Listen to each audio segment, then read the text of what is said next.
ready to kick off.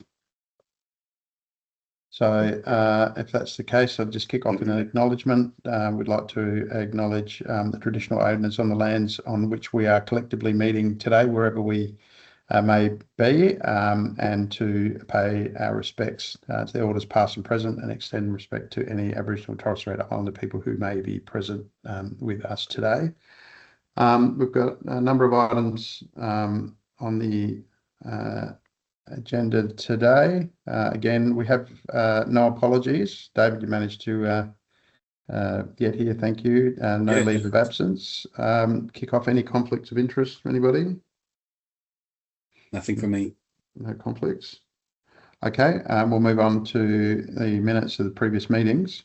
Anybody got any comments or amendments or changes they'd like to have made to those minutes?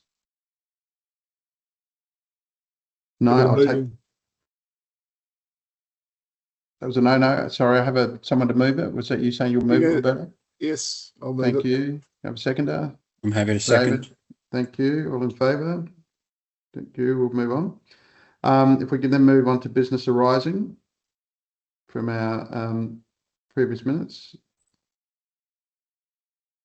Page 12.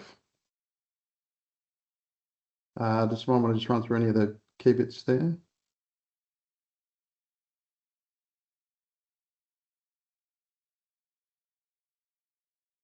Just through the chair, just referring to the service reviews. We are currently putting together a service catalogue, which we'll have in place by the end of this month. And we've had some discussions with Peter Smith, who has walked the executive through some potential methodology that we might use for doing service reviews in-house, as opposed to looking to contract them out to external consultants like we did previously with BDO. So we'll come back to the audit committee at a future meeting just to confirm the approach that we're planning to take in relation to those in due course. Great. Just on that, any thoughts as to how we're going to get the relevant expertise in at the time, or that'll come out of part of the findings of that when you get there? Yeah, it will be done on a case by case. So as we look at each service, we'll look at what expertise we may need to insource or acquire to undertake those reviews. But what we're looking to do is most of the heavy lifting internally in terms of getting data, service levels documented, benchmark comparisons and the like, and then having someone external assist as and when required. But we'll bring that methodology back to the audit committee in due course. Great. Okay, thank you. In that case, can I just have a mover there? I'll move. Thank you. A seconder? I can second if you want. Thank you. Can I ask just a quick question? Sorry. Is Peter Smith on your staff, or is he consulting to you? Or yeah, at present he's a consultant that has been engaged to assist with the CEO performance review. Okay. So we are mindful that there could be potential conflict of interest considerations that we need to consider. So we haven't committed to utilising Peter Smith's methodology, but we've had a first look at it, and we'll have some further discussions about how we might access some of that IP that he's acquired over many years as working in local government. So he's the Peter Smith that used to be CEO of Adelaide, I imagine. That's correct. Yes. Yep. And like Adelaide City Council have certainly done a lot of work around service reviews, but I suspect most of that was after he left. So I don't know if you'd be drawing on what some of their current work would be, or at least in the last few years. Yeah, that's correct. Most of the methodology was actually probably developed post his time at City of Adelaide and working with other councils. But he's also been doing a little bit of freelance work with a number of different councils as well. And I think City of Unley was one that he referenced, that he's done some work with them. Okay. So it's sort of an amalgamation of IP that he's acquired in different roles in different contexts over a period of time. So it's not just one methodology that one council's used. It's sort of an amalgam of what's good from across a number of different councils. Okay, all right. It'd be interesting. I certainly have seen some good work done in councils around that, so happy to contribute as you get there. Yep, thank you. Okay, sorry, can we go back to that, closing that off and then moving seconding again? Did we get the details there? Are we just looking for someone to carry that, Laurie? Yeah, all in favour? Yes. So what? Yeah, we're good there. Okay, let's go into our next agenda items for decision. We did have no time for allocated or no need, I don't believe, for audit committee member alone time, given that we're all online. So we'll move into item 2 and 2.1 review of our policy review. We'll start with our finance policies, if we could. Yep, so I'm happy to talk to that one. I will just mention, just off to the side, so BDO will be attending at around 10:30. So at that time, you may want to move up the items 3.5 and 3.6, or yeah, whenever we get to that. Yeah, so I just thought I'd not have them attend at the start so I can get through the initial stuff. So in relation to this review of finance policies, so it's fairly unexciting for most of them. So the first 3, so there's 3 actual policies that were due for review, very minor changes, sort of just based on current process, especially around them, just with the budget management review policy, just outlining our process a little bit better. But basically the other 2, not much change at all. Just in the Treasury Management, changing the wording slightly to fit with how the Local Government Act is now written, since it was changed a couple of years ago, around the resolution that council passes when they're passing their budget around the maximum borrowing levels. And then the last item there, so just when the auditors were doing their review, they just noticed that the data management procedure hadn't been updated for a while, so we just sort of had lapsed to the side. That was my fault. So we basically got a financial hardship policy, which was the old data management policy, but then there's a sort of a procedure that sits off to the side. I think it is fairly administrative in nature, and so I don't think that it probably needs ongoing to be an item that comes to the audit committee, but I thought just as we were updating at this time, and I think previously it used to go to the audit committee, I just wanted to bring that forward here and just confirm that you're comfortable that that is administrative in nature and can just be updated as and when as required based on any process changes. Okay, thanks, Grant. Anybody have any comments that they'd like to make on this particular policy? Just the budget management review policy. We're starting with that one. Yep. Okay. Just in, I think 3.1, you talk about the objectives of the council strategic management plans. Now you don't define those, but I'm assuming that's the strategic plan, the asset management plans, and the long-term financial plan. Mm-hmm. So you just may want to define what those are. Also, I think under where you talk about the draft business plan, just that you sort of don't reference the SCOSA, and there's the SCOSA report that you need to take into consideration as part of your recommendations and that. So I think just put something in around that, I think is probably just important just to round it off. Yep. Also, you've got the mid-year budget review report, which is 3.2.2. The report must be presented to council on or after the 30th of November. It's hard to do a mid-year review, isn't it?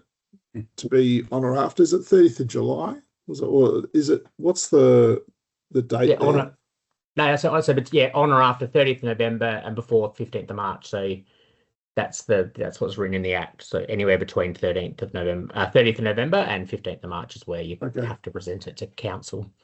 That's the wording out of the, sorry, not the Act, it's out of the regulations. Regulations. So you can't do a mid-year review. It's got to be prior to that. So it'll be your first quarter review.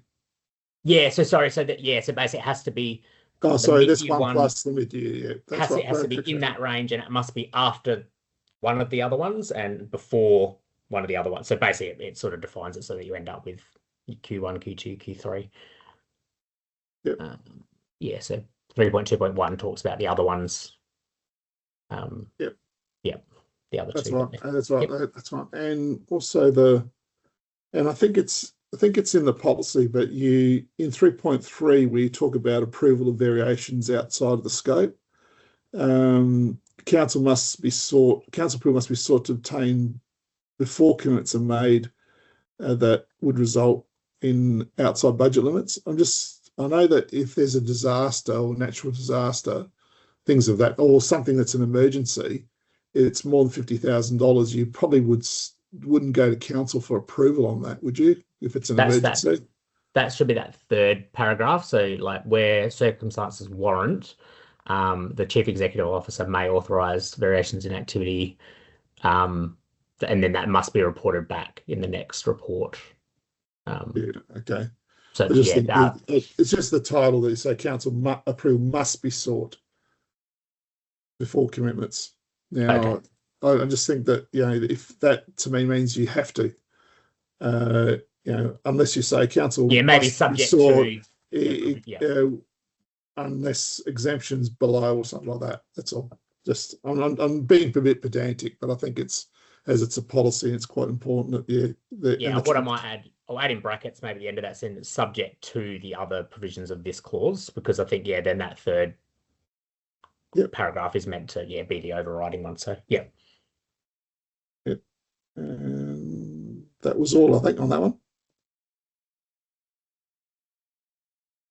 Any builds, David or Peter? No, I didn't have anything else for that one. All good. Okay. Is management happy with the comments that were made there? Yep. So good. So we'll probably change that first recommendation just to add with minor amendments as discussed. Yep. Should we move on to the next policy? Yep. While you're hot, Roberto, you want to keep going? I was actually fine with the next one.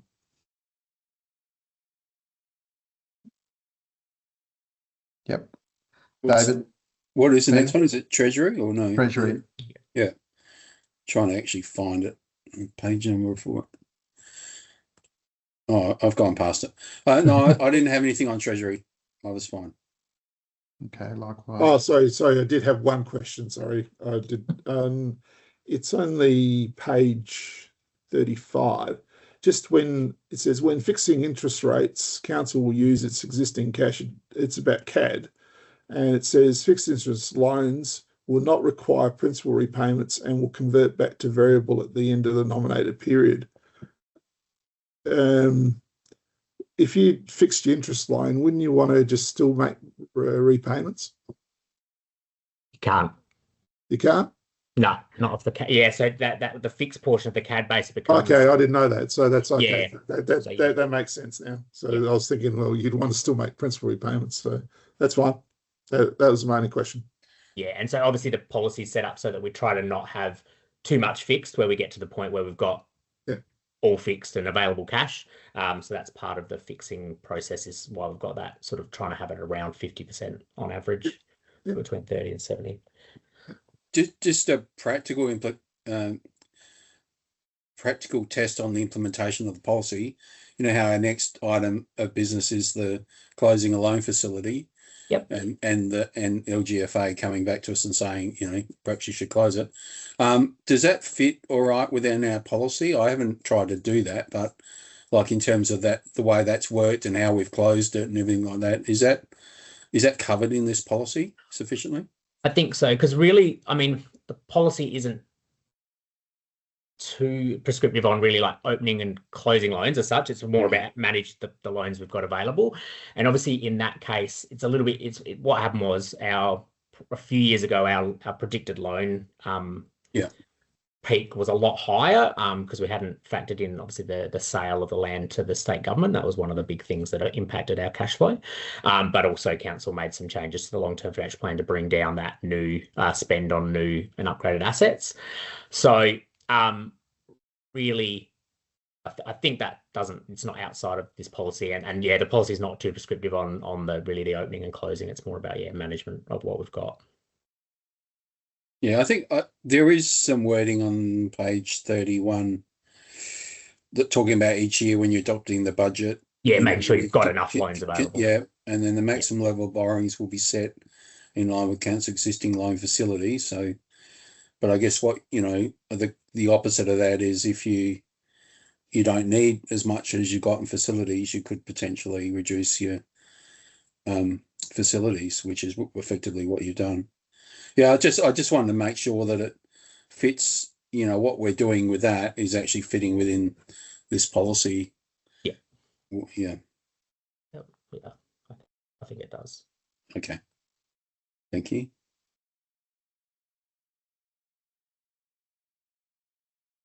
Okay, not hear any more there. Shall we move down to the financial hardship policy? Yeah.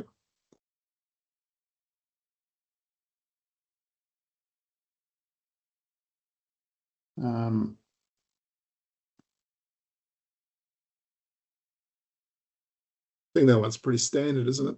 Yeah, Not standard. much change there. No, I hear silence there. Yep. Okay, debtor management procedure. Anything from your side there, Roberto? No, I think I agree with Grant that it's actually it's at an admin level and very detailed. It probably doesn't have to come back, but it just shows that there's actually a process in place.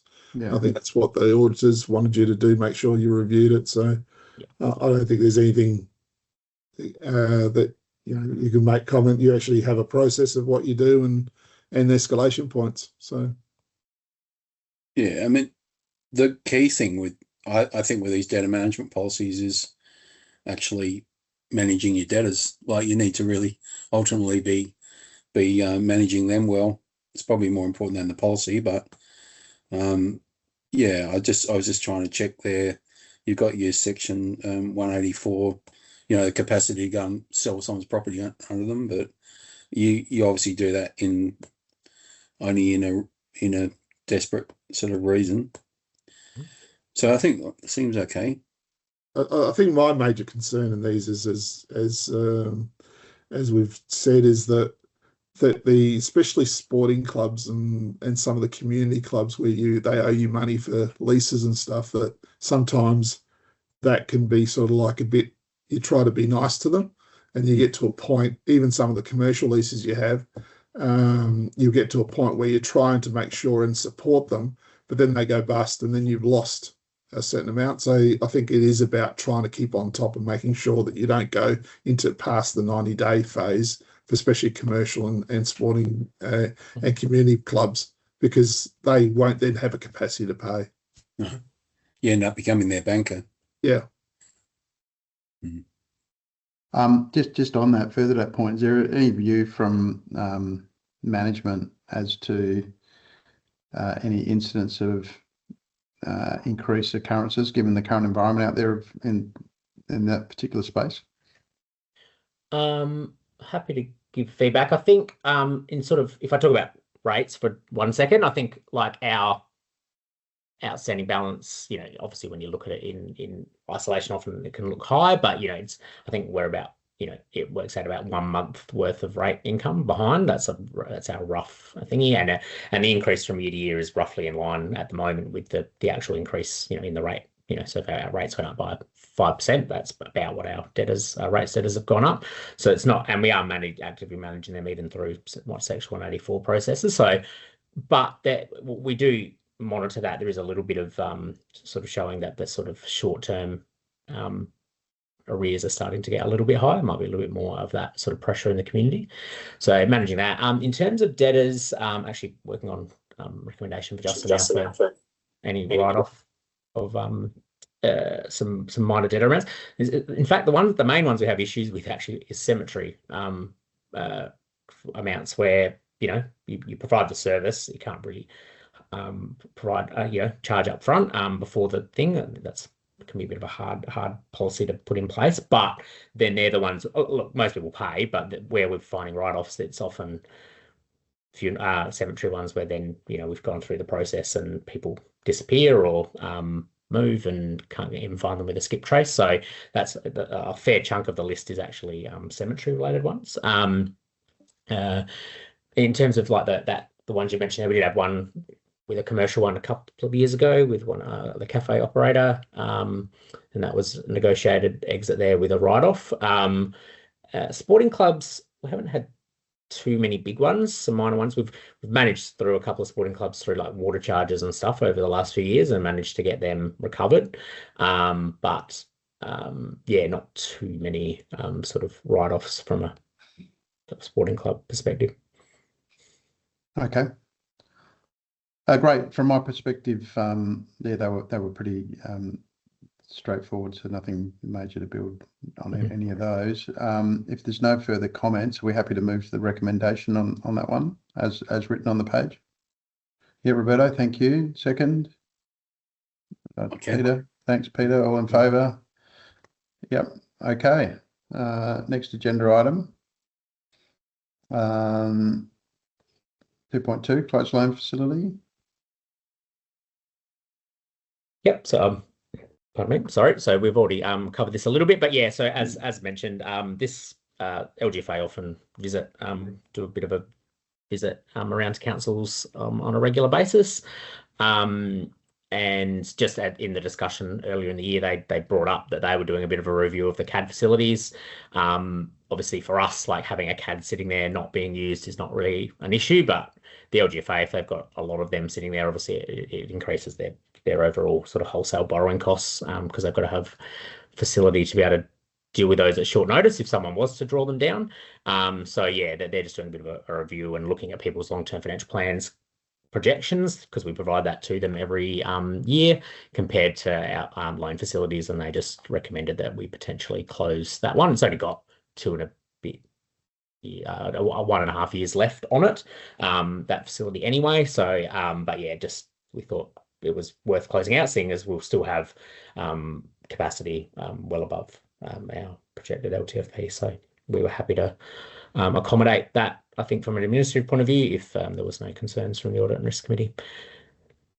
And I guess one bit of feedback from Davin is what he always sort of thinks of, and it's not a bet, is that then it almost restricting a little bit, even though we're well above what we need, if you had a new council come in who suddenly went on a spending spree or whatever, they've got to then go and apply for a new loan. And so it might even be a little bit of an extra thing of like having a decision point there around increasing your loan borrowings back up again.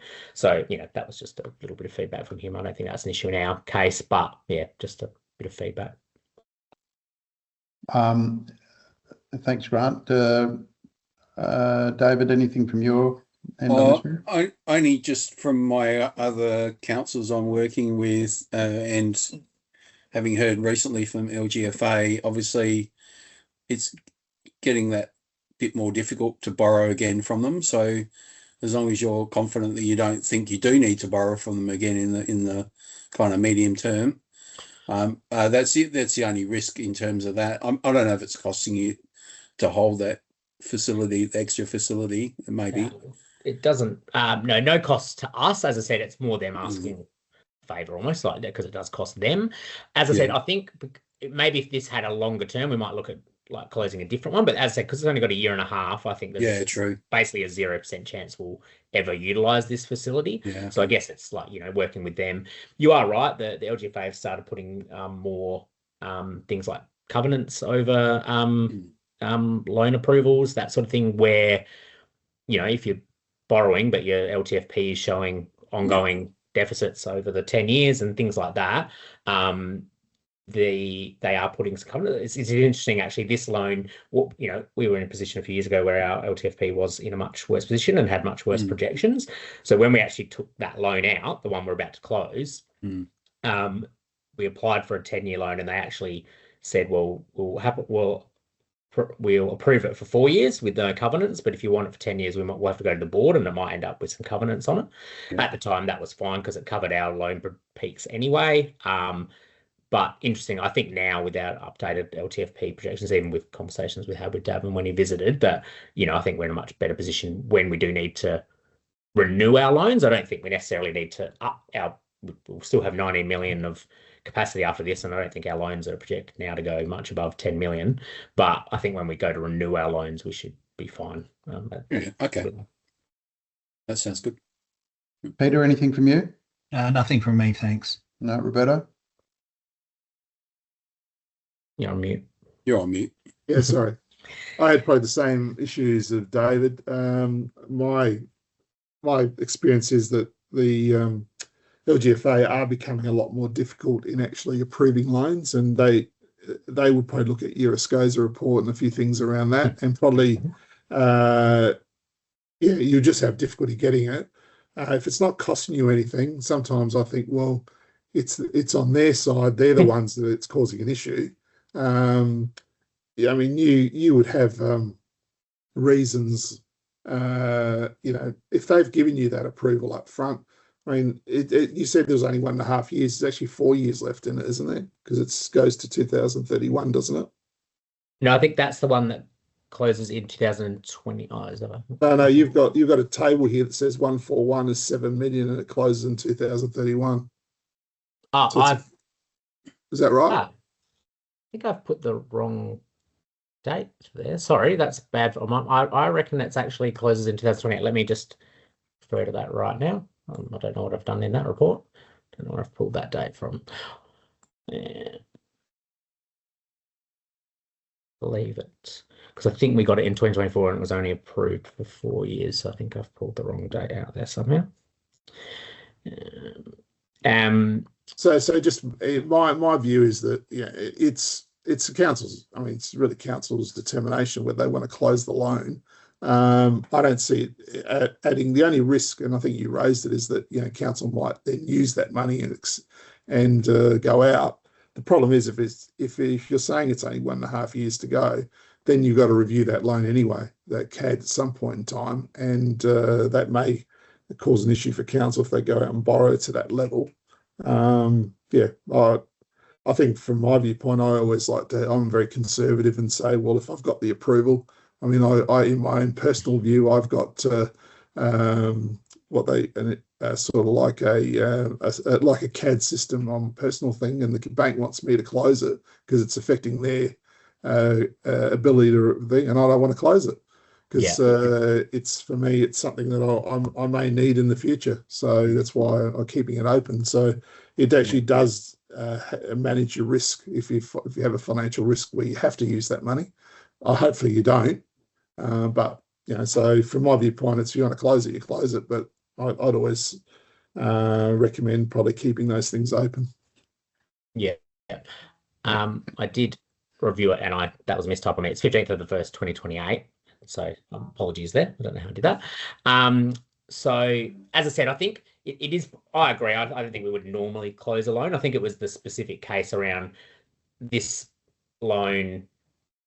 As I said, probably won't be used because of the how much of our LTFP has changed since we actually got it approved in 2020, early 2024, and so it sort of made sense for us. As I said, if we ended up utilising that loan and needing to roll it over in 2028, I think we would actually struggle to get it reapproved, because if our LTFP changes that much in that short of a period of time, and our loans are up there, I think we'll be in a position where they would potentially not approve it or approve it with quite significant caveats. So that was the reason I think in this case it sort of made sense for us as well. It's like, do we actually need it sitting there? But I do take your point that in most circumstances you say, well, yeah, you've approved the loan, we obviously need it at some point, that's why we've got it, and you wouldn't normally close them, but just seemed to make sense this time.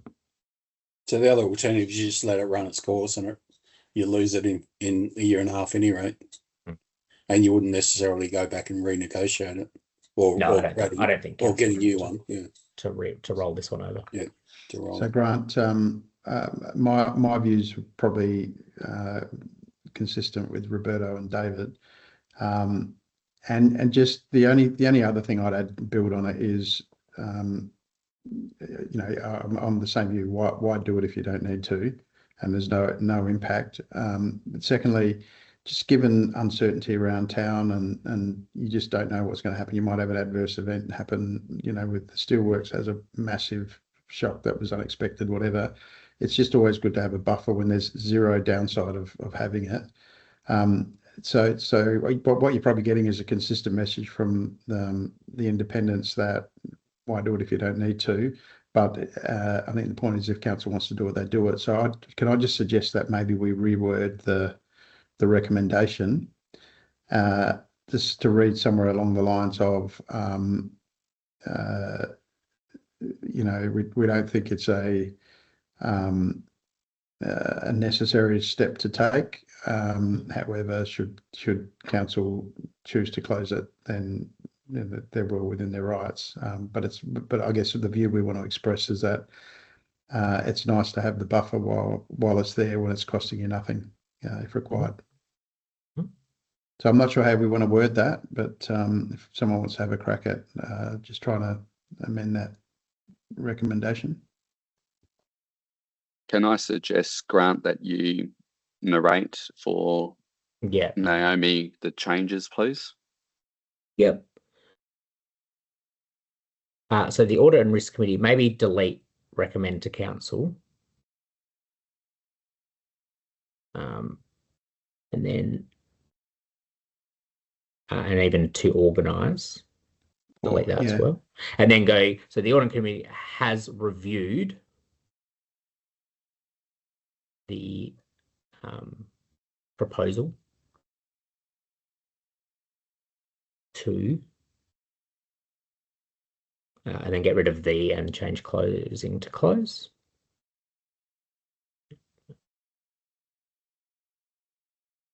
And then get rid of. And then at the end, afterwards go and does not find it necessary. However, council may still consider this, or based on their or something to that effect, council may still.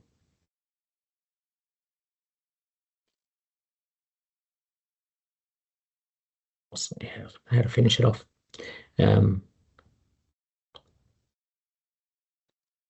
Maybe just to be a bit clearer, necessary to close in advance of its natural expiry.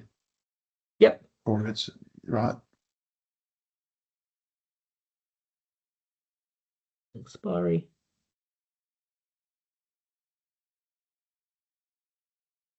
And then maybe right at the end of the sentence after this, just write this item, however council may still consider this item. So it's sort of saying like, you're not opposed if they do it, but that you're not recommending it. As being necessary. Yep.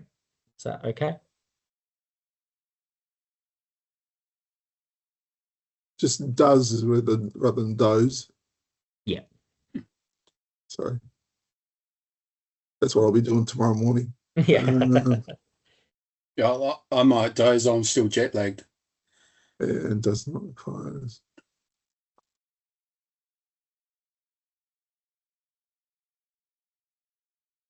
Yeah. I'm fine with that. I'm happy to move that. Lauren. Happy to move that, Roberto. Thanks, David. Second. Happy to second. Yep. Okay, great. Thank you. Next agenda item. Have we got our externals? Yes, so I'll let them in now if we want to go to item. Leave them in, go 3.5. Item 3.5, yep. So I'm happy to open this one up and introduce it. So Council has undertaken a human resources planning and management review as part of our internal audit program. We engaged BDO to undertake that review. We provided some substantial documentation. The report as provided in the agenda is in the draft form.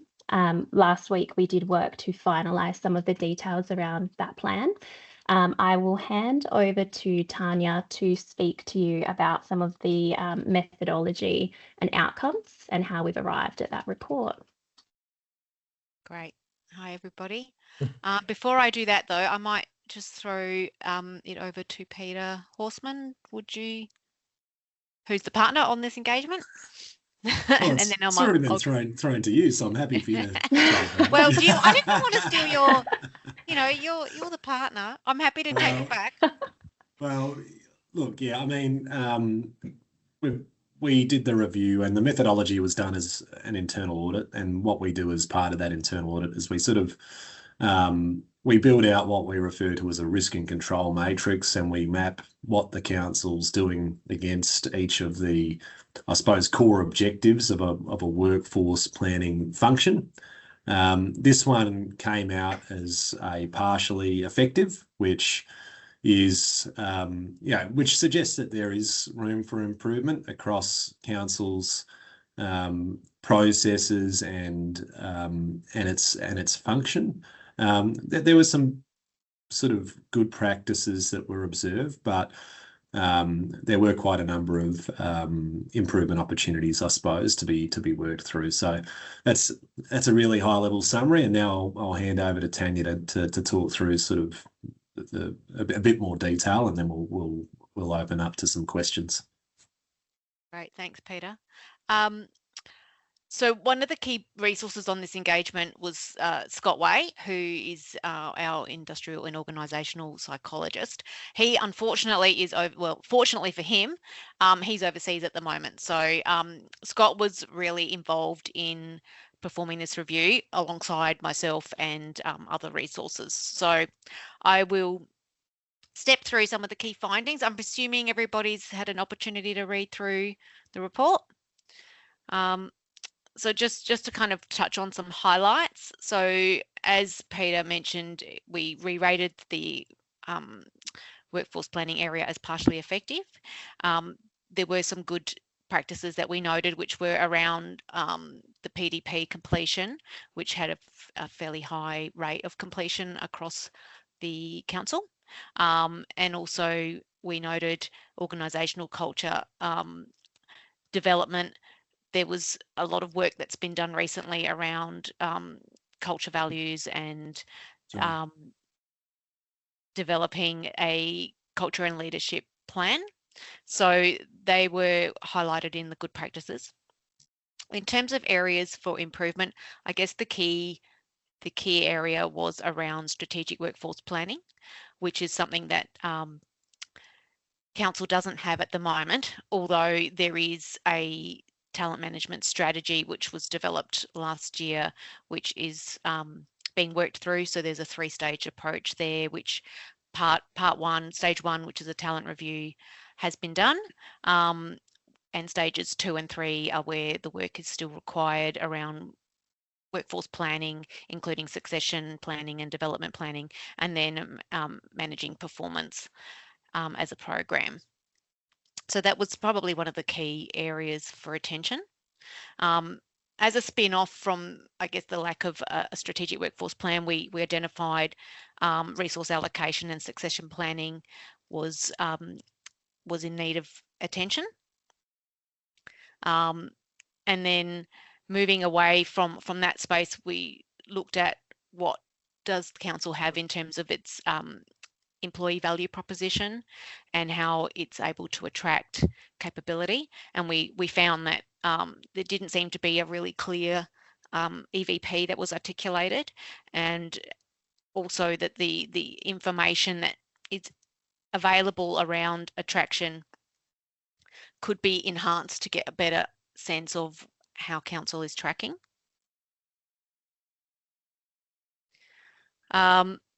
Again, similar to the attraction piece around retention, the information that council has at the moment probably doesn't have enough depth to really see how retention is playing out. We noted that there was a survey done last year, but it didn't really provide sufficient information around retention.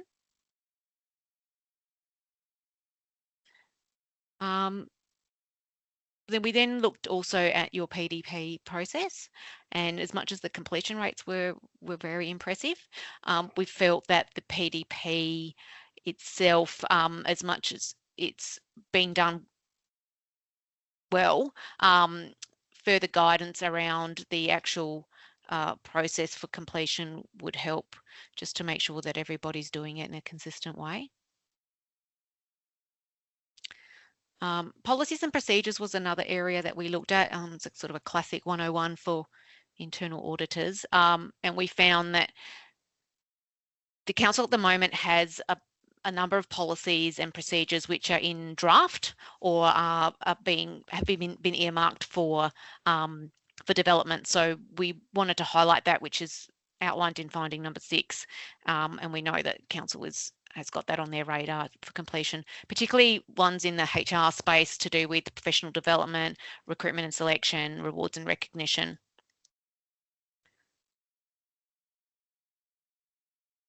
Then we also looked at how mandatory training is being managed, and obviously work health safety training is very important for council, and we noted that some of the documentation around that or around the requirements could be broadened to have a more organisational view rather than just focusing on WHS. We also looked at health and wellbeing, and we noted that there is a vision statement which is really detailed about the vision that council wants to create in its workplace. We felt that it would also benefit from a policy, a health and wellbeing policy, and an action plan to make sure that the initiatives detailed in the vision statement are actually implemented. And one of the last areas was around the mandatory training. We just noted that we did a fairly high level review on how the completion of mandatory training looked across the council, and we felt that from that review there was some gaps in meeting some of those mandatory training requirements, particularly around those more high risk competencies, which is something to address in the future. And that were the main findings. One other piece of work that we did, which we've just thrown in as an improvement opportunity, was we had one of Scott's team members look at the EA, which overall I think was considered to be a really good document. He did put into some improvement suggestions for next time around, which are just noted in the back of that report under improvement opportunities. Does anyone have any questions?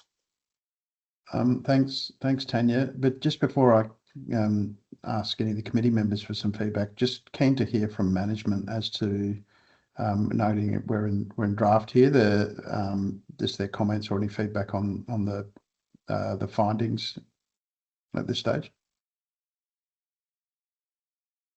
Can I ask Sue King to go first as the GM of Corporate Services? Yeah, through the chair, it is very much in draft, and there is some work. Alicia has an updated with some comments from myself. This hasn't been through our ELT yet, and this is a document that we would need to present and work through and understand some of the recommendations. So we are going to need to bring this back to the Audit and Risk Committee after it's been through the ELT group for further discussion. We know, and I think what will come back is some of the risk ratings, will change in terms of where council's position is, and I know that some of that has been fed back already through to BDO. Alicia's probably had more time in this document than anyone, and so I'm just going to hand over to Alicia to see if there's anything else that she would like to talk to at this point in time. But the report is going to need to come back to Audit and Risk after it's been through ELT. Roberto, did you have a question? I think you're on mute. You're on mute, Roberto. Sorry, I just said I want to raise something afterwards, so you can have it. You can speak first, Alicia, but I got a few comments afterwards. Sure. Okay. Okay, so one of the main areas since this draft version has been provided to Audit and Risk is that the absence of a strategic workforce plan has moved from high to a moderate rating. We were able to demonstrate that although there's not a strategic workforce plan, that there is planning included around our budget processes in our operations and in our processes in the HR area that does support workforce planning. But certainly we acknowledge the need for a strategic workforce plan and are committed to working to the recommendations. I'm happy for any questions. Thanks, Alicia. We'll just head over to you, Roberto, for comments and just before we do, sorry, just a more general thing with reports like this. The preference for us as an audit committee is to, as much as possible, either be involved in the initial scoping program when we're talking about setting up the audit plan there, and then maybe seeing the final outcomes as opposed to working through a working document where we go. So just maybe a future reference. It's probably preferred to get the final outcomes. But while we're here, I'll hand over to you, Roberto, to kick off with some thoughts or comments.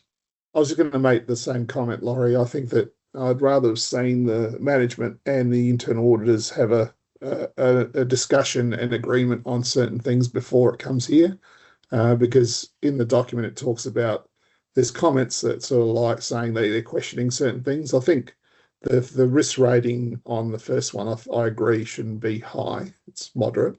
But then one of them further down, when you talk about mandatory training not being done, to me that's more higher than that. Because I think if it's WHS mandatory training, if there's an incident and you haven't done that training, then you're actually liable for certain things. So I think part of that needs to happen. Also, just Tanya, from my viewpoint, is when the person was doing the review, did they look at it as being, this is a regional council that has limited resources, and then make a internal audit around those risks and that, rather than actually saying this is the what you should have is the bells and whistles, and that I've never seen. I actually don't see many local government councils having all these things that have a lot of resources. So therefore, I'm just trying to think of where the audit was pitched, because to me, there's certain things in here as Whyalla that if they want to concentrate and put all their resources into fixing these things, then that's their choice. But they've got other things on their plate which actually are high, I think, high risk, and that some of these things in here are actually just as I think even the strategic workforce plan. There's certain things they're doing which actually fit to that, even retention and attraction. Well, you are actually in Whyalla, so there's things around that. There's also things around the PDP you're saying is completed. There's also, and I think you raised later about quality. So I'm just trying to see where this is pitched in terms of that, because what I don't want is, and when it comes back in, when it's formally done, is that there's going to be so many actions for this management to do, and over a period of time that actually they lose the focus on what they should be doing. If that makes sense. I'm just trying to get an understanding of that. Yeah, well, there is I'll turn your attention to the summary of issues and recommendations, because we are very cognizant of the fact that, Whyalla is a council that, is in a regional area and resources are slim. And when we went through this process, the idea, which we've noted in our summary of issues in paragraph 2, is that we're cognizant that this is more of a roadmap to uplift maturity rather than something that everything needs to be done right now. So we've noted in that section that we understand that there'll be considerable planning and allocation of resources required, given that there is a small team, and we never, when we do these sorts of engagements where we see that there is potential to undertake a number of actions, we would recommend that the first thing to do is to actually come up with some like a roadmap to have some staged milestones over a 2 to 3 year period. So it's something that is then manageable by council to have an incremental uplift rather than it being a whole bunch of stuff that needs to be done all at once. And I agree that there is a paragraph in there. Yeah, I agree with that, Tanya, but you actually said the first one is high. If it's a high risk, then you're actually saying that should be done within, normally it's within less than 6 months because if it's a high risk. So what you're telling me is that it's not a high risk because you've got a roadmap that you need to build that you might want to do over a period of time. High risk doesn't necessarily mean, sorry to interject, but high risk to me doesn't necessarily mean it's got to be done now. It means it's very important. And, we've had other clients who have had high risk findings or high risk recommendations, which they have then broken down into manageable tasks. That doesn't take away from the fact that it's a high risk, but I think the timing of it can still be managed to make it realistic for council to actually take action. Yeah, so I think what the roadmap idea I think is correct.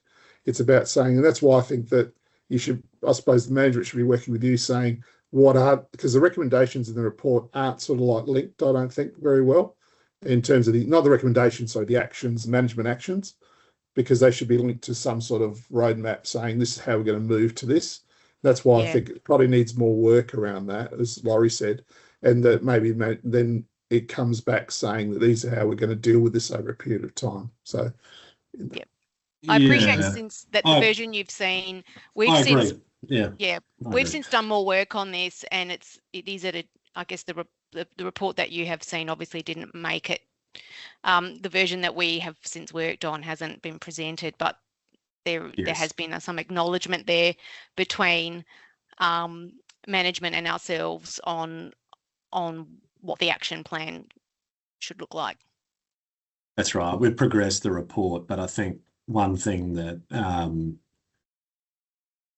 collectively we may need to do and work through with council is exactly what you've said, Roberto, in terms of I think often what we see is that even though we've got a lot of recommendations in our report, a sensible way to address those recommendations may be through a roadmap, and you might have one sweeping thing that you do that addresses a lot of recommendations.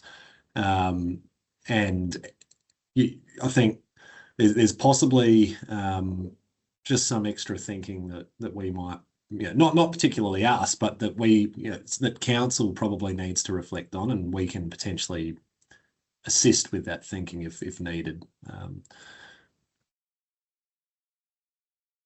The build I was going to have really is more for management, and that is when we are talking about risk, let's try and make sure that the way we classify risks are consistent with council's risk framework, so that we're all talking the same language, and something that we see as high risk is viewed as consistently with council risk framework. And just while I'm at it, my other builds are really very much around that prioritisation. If we can get something when it does come back to talk about what are the strategic initiatives that are going to have most impact on the organisation, where we should be focusing our activities with these types of reports. Sorry for jumping in. I'll just leave it there and maybe hand over and ask maybe David if you've got any other builds or questions you've got at this stage. No, sorry, I have been a bit distracted because I had a car accident at the front of my house and I've been calling police, but I have been listening, and look, I think that is a key to this is there's a lot of actions here potentially, and it's a matter of working out which give you the best benefit and value up front and be doing them first, but also having a clear plan on where you want to get to with dealing with this. So there's a lot there. I also would comment, I prefer not to see draft reports, and similar comment to Roberto that, you're seeing all the to and fro of debates between moderate versus high, etc. Usually in an internal audit, risk is in these risks, it's often indicating sort of how quickly you really need to deal with these issues. Is that fair, Tanya? rather than linking back to our risk framework as such, or? Yeah, I think linking back to the framework, obviously that's, a structured way of approaching it, but I think that you need to have that pragmatic approach as well, as to just if something is high risk, appreciate that generally those sorts of actions need to be done quickly, but sometimes if the action is something big, you need to break it down and allow more time for the action to be addressed fully. So usually there'd be some sort of, in the internal audit methodology, and something that agree with the client around what the high, moderate, low means in terms of timing of how quickly you need to deal with these things. I think that's usually how it's ranked, rather than directly to our risk framework and our risk matrix, 5x5 risk matrix. It doesn't necessarily lend itself to that. But there's plenty there to do. I think having a really clear about, step by step, what do you need to do, and where do you get the best bang for your buck early on, and also be willing to, if there's a better way to do some of these things, also challenge, if the recommendation's such, but you've got an alternative which is also valid and gives you a better outcome, then be willing to defend that when we look at the monitoring the progress on recommendations. There's a few comments, but yeah, thanks. Sorry, Roberto, back to you. I was just suggesting, because if this report's going to come back to the Audit Risk Committee, that maybe we note it, and in the recommendation just say that and note that the final report will be coming back to the Audit Risk Committee for discussion. Just think that otherwise we're going to sit around and talk a lot about things today that might actually be modified. Yeah. Peter, anything you want to add before we do move to that? Nothing further from me, thanks, Laurie. Right. So I think the message is pretty clear for the team. It's probably not so much the recommendation, but the feedback that's come before that, in terms of when we get the report and how we get the report. But for the purposes of the minutes here, happy to have it as it stands. Can I have a mover, please? Happy to move it. Thank you, David. Roberto, second. All in favour? Excellent. Thank you. So, and thanks to the team. Can we move to it's 3.6 now? Yeah. All right. Do you still need us around?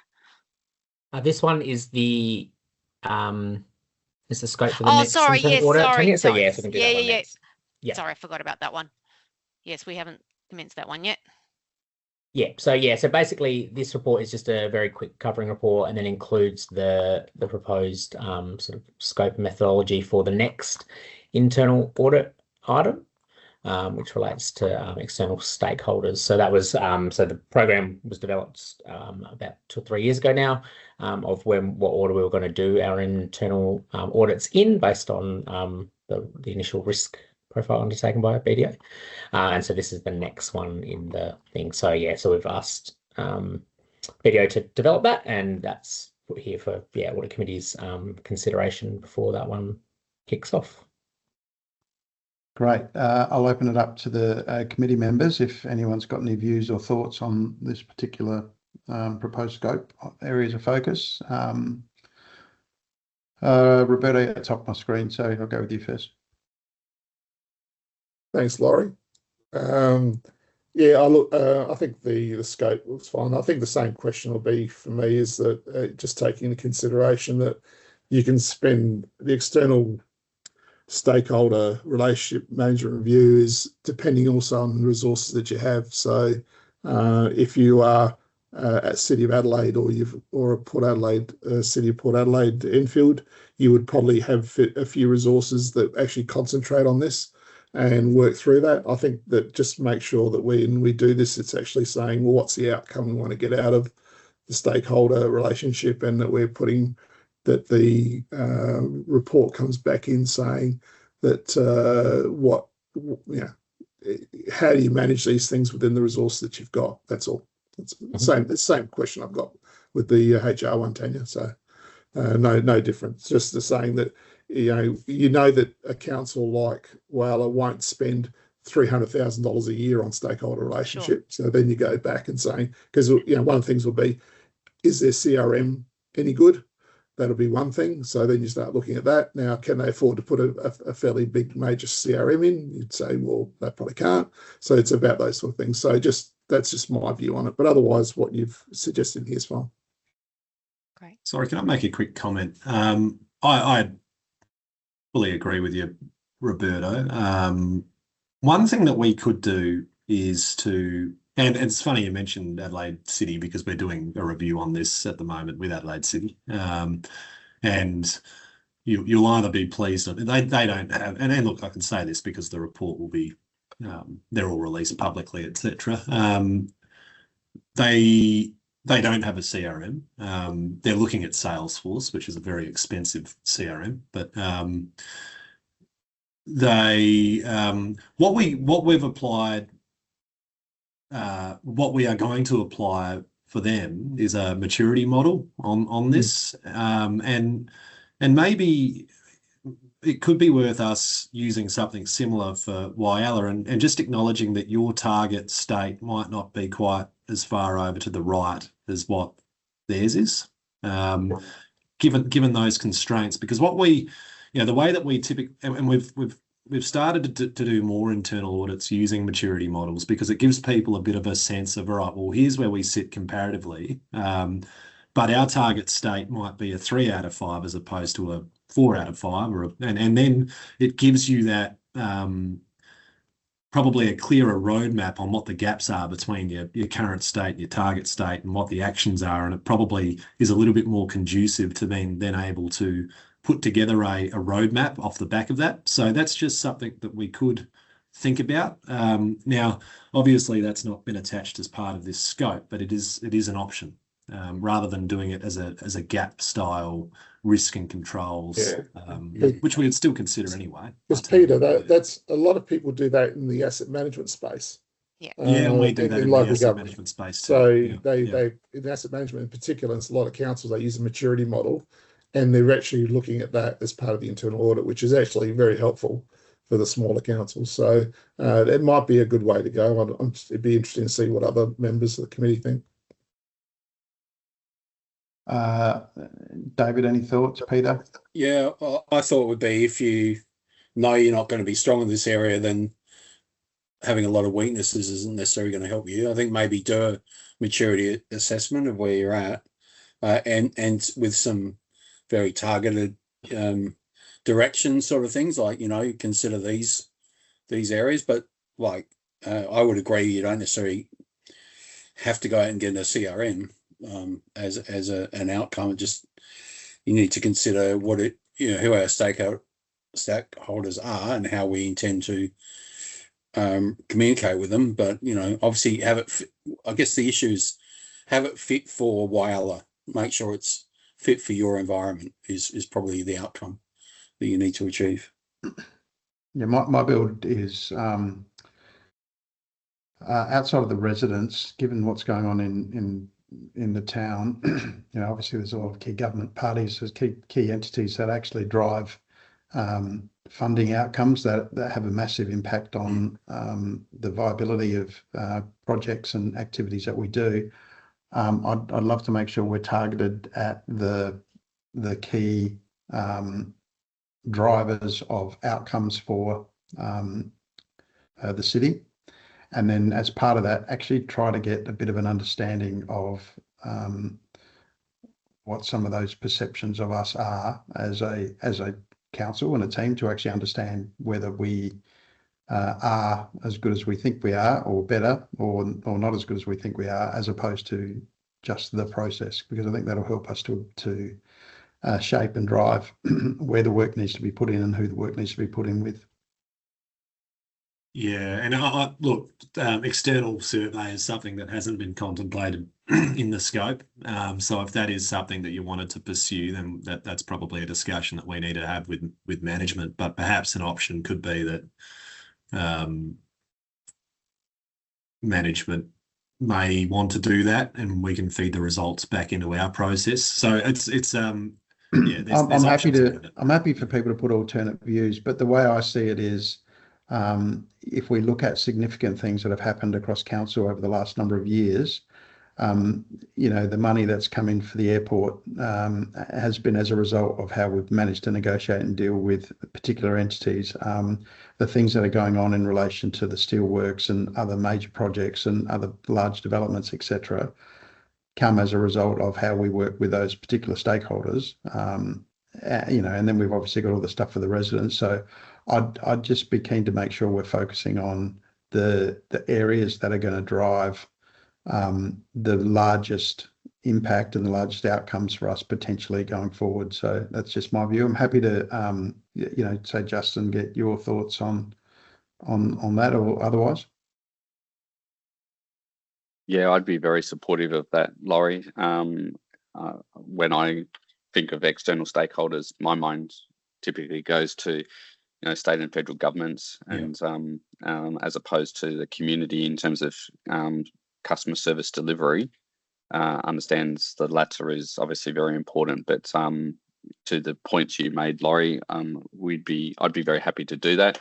I think potentially some sort of survey tool that we could put to some of those key stakeholders to get their insights or feedbacks in terms of maybe again using the maturity model, their perception of our maturity as an organisation and in terms of the engagement and the outcomes that can be delivered.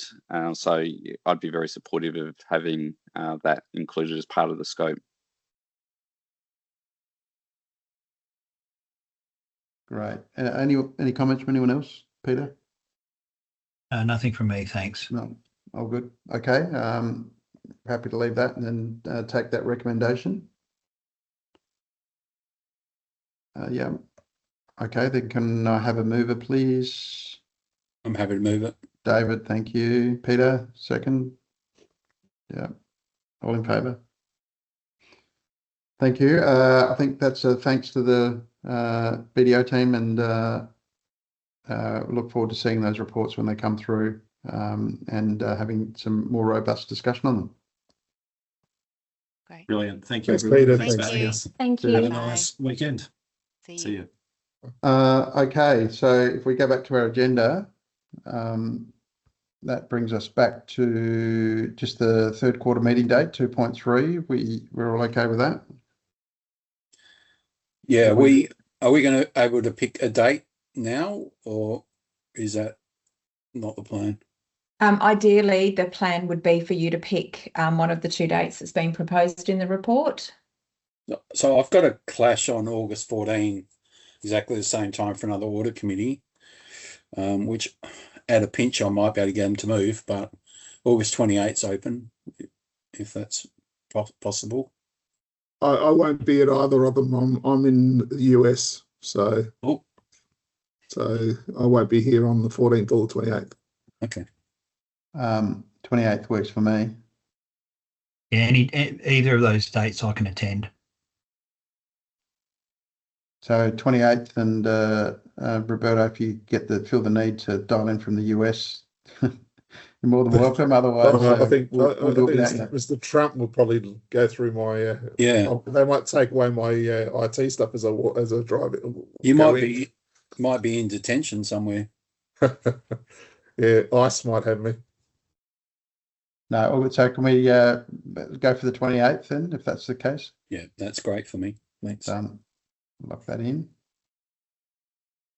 Do we need a mover and a seconder for that, or we just Naomi, if you delete part A and then just get rid of one of the following dates as well.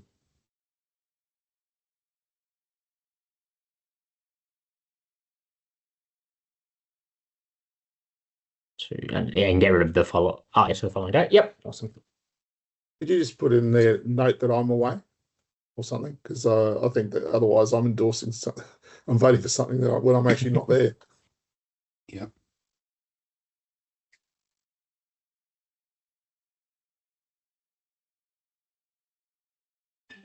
So it'd be like a leave of absence or whatever. Yeah, noting that.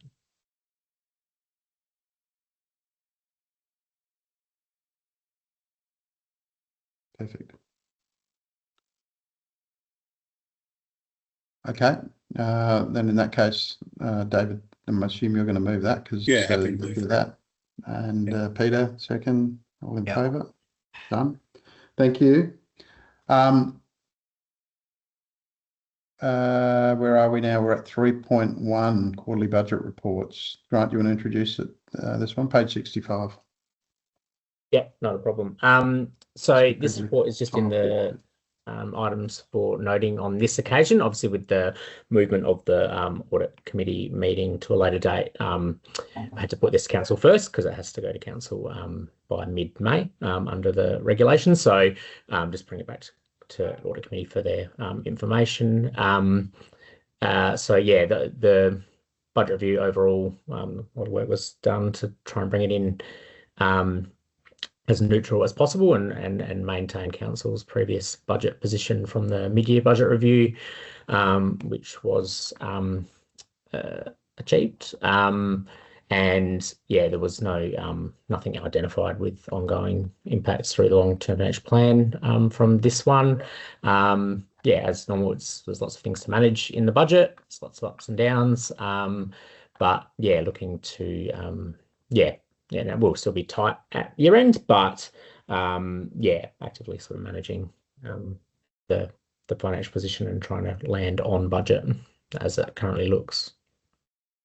And happy to discuss any items listed. Thank you. David, do you want to kick off? Any thoughts, comments? Happy? Yeah, no, I found it was a good analysis of it. I mean, particularly I liked the review of the key financial indicators, particularly, with the traffic lights. I found that quite useful. Obviously, still, lots of red around operating surplus, but you've got the split now between, council excluding airport and the airport, and the intent, obviously, in the kind of medium term is to get to surpluses in the the council excluding airport in the near future. So that's helpful in terms of that. But I think this also gives you a reason, should give us a good projection towards where we expect to land as of June 30 as a forecast as well.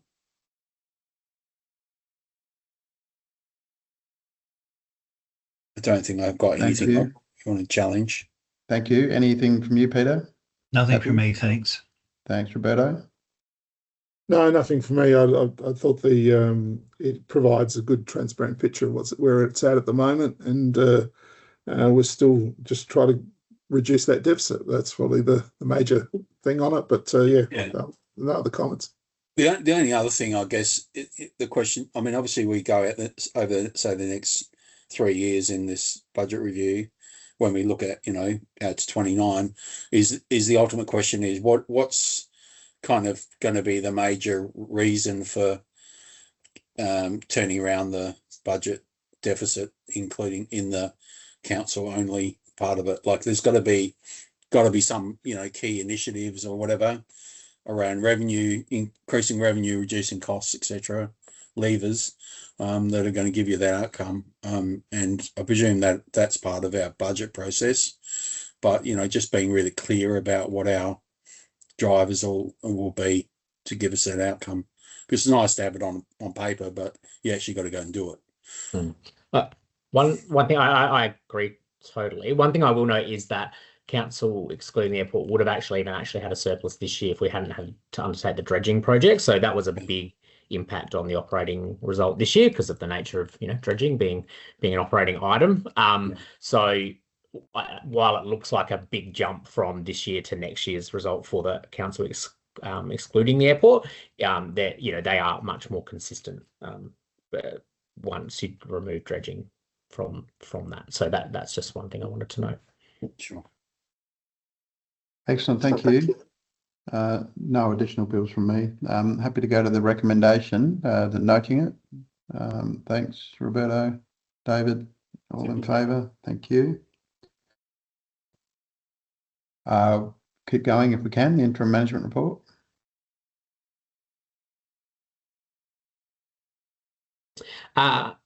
Yep, so we've had our first interim audits with our new auditors. So that's happened back in early March, I think it was. So yeah, it was actually quite, it's obviously with it bringing on a new auditor, you think it might be quite full on, but I think it went really well. My team did an excellent job preparing the documentation in advance. So Galpins did mention that they were very happy with what was provided and when. And really, I think that shows in the report. There's nothing of great concern. I think most the things that are raised are fairly minor. And things we've either worked through or working through. And I don't think anything that needs to be reported back to the audit committee at a later date. I think this can basically be sort of closed out as an item, and it's all administrative in nature.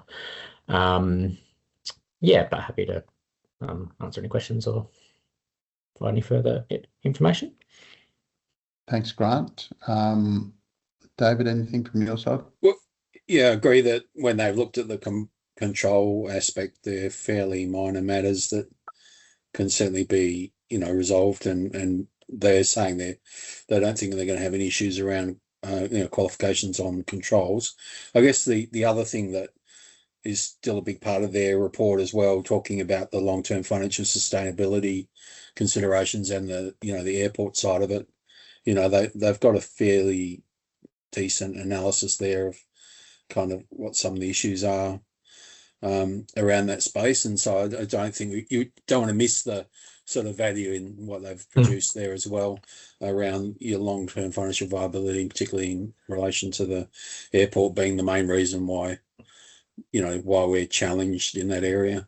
Yeah, and one thing I will say in that space is I think it was a really good conversation with Galpins and around, while they've put a few options there, they were quite supportive, I think, of council's position that was probably it was sort of taken about a year ago or so, or even more now, where we've sort of said, if the airport can fund more than 50% of its depreciation, we consider it to be financially viable based on the nature of grants available for capital works at airports, especially regional airports. And so they were really, I think, supportive of that. And so what we've now done is made sure that the budget, the long-term financial plan, has an extra table in it, basically, which shows what we're calling our modified operating result looks like with that adjustment made, so that becomes really the thing that we target and measure. And so I think feeding back then to the budget review report, I think that item will be added as a line into that KPI reporting as well, so that you can actually see, once you remove that 50% of airport depreciation, where are we at? So we're measuring the right thing. So Galpins, that was a really good conversation with them, and they were very supportive and understood exactly why that makes sense in our circumstances. Yeah, and that's really critical, because as new auditors, they're going to give you opinion on financial viability. So you need to be clear they need to be clear on how you're dealing with it and what measures you're applying, and ultimately how you're going to turn that around through grants or whatever other methods you're going to use from other sources to be able to actually get you to that point. So yeah, look, I think that's very helpful that you've had that exercise with them, and I think most of the value in this report is probably more to do in that space than maybe the findings around controls. Thank you.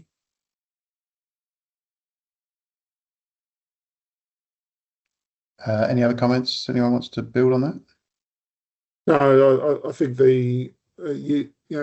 Galpins are actually very good. Their reports normally are quite good in terms of this space, I found, and I thought that was very insightful that they actually did take the time to look at the airport and make those judgments in there.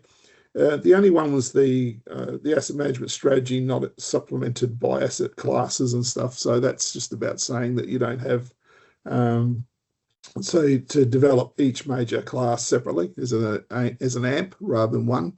Is that going to be something you're looking at, let's say, over the next review?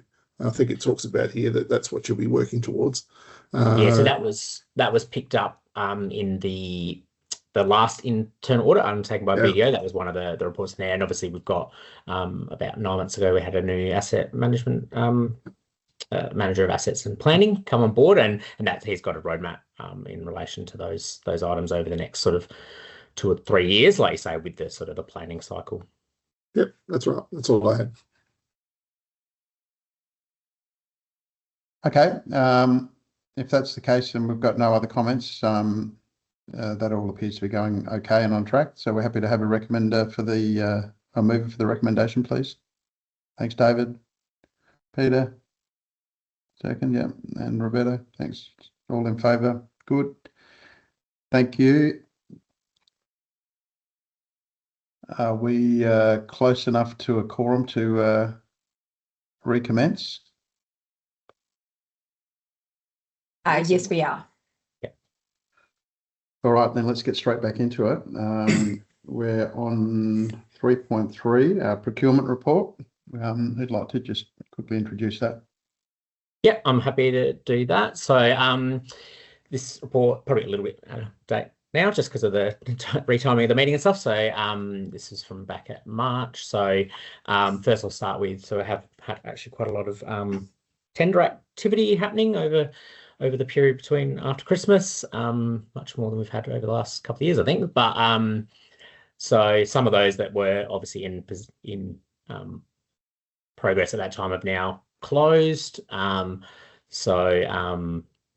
Beach Splash and Play Plaza is the really big one. That one's hopefully looking to contract in the coming weeks. Been lots of negotiations with that one, but airport security screening is now contracted.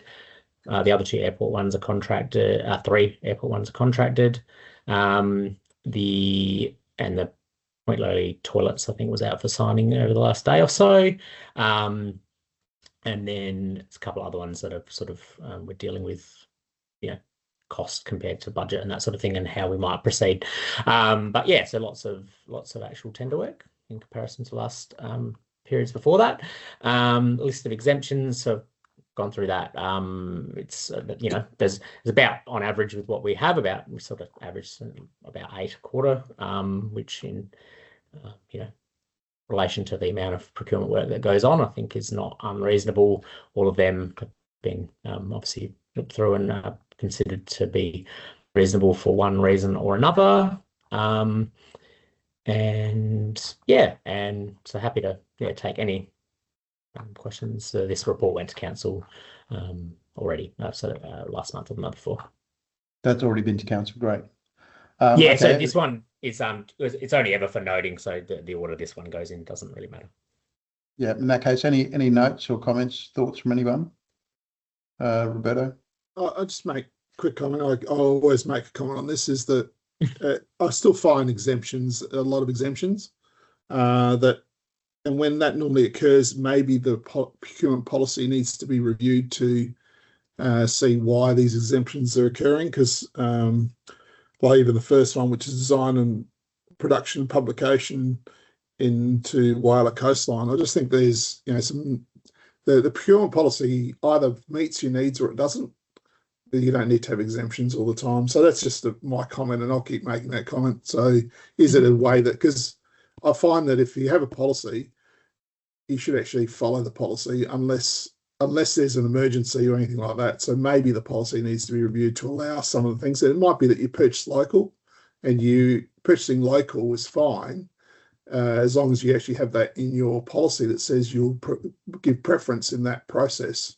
So it's just because then you've got to justify these things every time, and it just makes a report. So that's just my view on it. But I'm not trying to ditch over it, but I think it is something that I normally raise in other audit committees when I see exemptions. Yeah, because I would probably, when I was a CEO, I would probably have against the policy probably 3 for the whole year would be the maximum I would have had. Exemptions. Interesting. Yeah, and look, the policy is due for review when the new council comes in. But and look, some of them might be threshold things like that 12,000 one. Like maybe the 10,000 threshold needs to be a little bit higher for direct purchasing. But some I will take. For instance, I'll give an example of the Koala Crossings one. We've found that when we go to the market, for instance, for anything traffic light or related, there's literally one company in South Australia who provides the service, and other people will quote, but they're actually using that contractor and they're more expensive because they're using them as a subcontractor. And so we've found that even when we've tested the market a number of times, it actually was a waste of time. And look, it doesn't mean you won't do it again in a couple of years, but what we've found is it's actually much more efficient to go straight to them. They provide a reasonable quote, and yeah, there's no way anyone would beat them. And the thing is, like the thing you said there is, which makes sense. Oh, I'm not saying that if there's the only one, how do you then, because it's that whole thing about value for money and using public money. So if you can justify that, so that means that if it happens regularly, it means in your policy you can actually allow for that somewhere. So I'm just saying is that's so you don't have to have an exemption. You might say for this particular item, for it's reviewed on an annual basis or every 2 years. That And then how do you make the judgment call it's reasonable? If you need the work done, if you need the work done and there's only one contractor, it's a bit like dredging or anything you do in the maritime. There are very few people that do it, so it's the same similar sort of thing. Anyway. I'll get off my high horse now and come back again. Thank you. Your point's been well noted, Roberto. Just a few quick comments. Maybe don't need to go into any of the detail, but notice you have got quite a few of these bigger contracts that you're letting out in the last 3 months relating to the airport. Has it? I mean, I realise you needed to do all these things because of other reports that we've been getting, particularly around the security space. Are we getting a good financial outcome generally from going to tender on these things, or are the costs increasing? Or happy to give an update on the big one. We'll do the other ones first. So the other three were because we had some grant funding left over from the main runway project, and they're those 3 projects where we went out and had to get them done quite quickly if we were going to equip them. So that's going quite well. And with that, like we actually probably had more budget than we needed. We were only able to identify 3 projects that they were willing to fund, and they'll come in actually probably well under budget, and we won't actually be able to fully utilize the grant funding, but that is, at least we got some extra deliverables out of what was left over of that funding. So they've been pretty good outcomes. I think the security screening service one, we can discuss here now. I think that's fine. It's been let, and no one here's going to make a public announcement. The staff were being let yesterday afternoon around the changeover.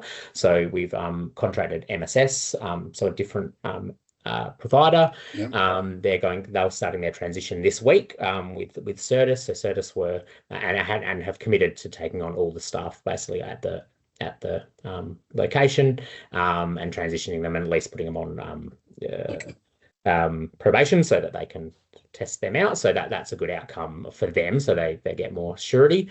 But from a financial point of view, it's actually a reduction in cost compared to Certus, which is a really good outcome, because that obviously brings the pass through to Qantas down and hopefully airfares in the long run. But also I think it's the best outcome, and I think if you had Tanvir online today, you have a big grin on his face, because what we've struggled with Certus really has been staffing. We know that unfortunately the role, because of the nature of our schedule, they can't provide full-time hours to a lot of staff. It's really part-time and weird split shift type work. And so they've really struggled. And what they tend to do is they always lose, they don't lose one person, they always seem to lose 2 at a time, and then they struggle to staff it, but they can't have too many extra because then they can't give anyone any hours. So what the real advantage, I think, of the new contract is MSS actually run the hospital security contract in Whyalla. And so they're going to be able to cross train staff. So basically, if they lose staff at the airport, they'll have people at the hospital who will be able to jump in straight away and prioritise that as their work. And also MSS run a lot more regional airports, more like ours, compared to Certus really now only run Sydney and Adelaide airports and then us. And so they're a bit more, I think, structured better for our airport, but also they run they run the Port Lincoln Airport security screening. So I think some really good outcomes from that one. I think Tambi is very, very pleased, our airport coordinator. Great. And then that's good outcome. And then the next question is on those, I agree there's a lot of exemptions. You go on to say after that table that the following positions are authorised to approve the exemptions, but it's not clear to me that they actually have approved those exemptions. So they definitely, maybe we'll change how that's done, but yeah, our procurement coordinator is very hot on making sure everything's done according to things. Right. So basically, they will have mostly probably been signed off by at the GM level, except there's one there above thingy, which definitely would have been signed by Justin. But maybe we could look to just have some initials of who to say who's authorised it. Yeah, yep. That's just to know that it has been reviewed and agreed. Yep. That would be in accordance with the policy, I would think. So, yeah. That's it for me. Thanks, Laurie. All right. Any other comments anyone wants to make before we move to the recommendation? No, all good. Okay. In that case, I'll have a mover, please. Thanks, David. Peter, second. All in favour? Thank you. 3.4, people and culture metrics. Thank you. I'll introduce this one.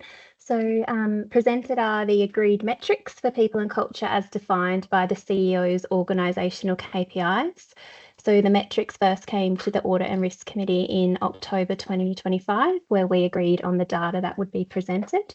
So the purpose of this is seeking the Audit and Risk Committee to note those metrics and provide any questions or feedback. Great, thank you. I'm happy to just open it up at that point. If anyone would like to kick off.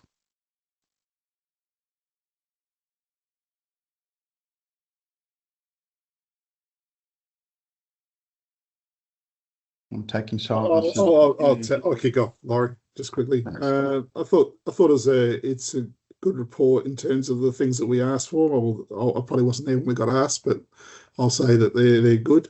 It does raise that compared to the internal audit that we just spoke about before, about it's got the completion rates and PDP being 97%, which is quite good. Average turnover rate between October is 12.6, so that's increased over time, and that might be just is that normally just the time of the year, or is it just gone up slightly? Who can answer that? Sorry, just from my viewpoint.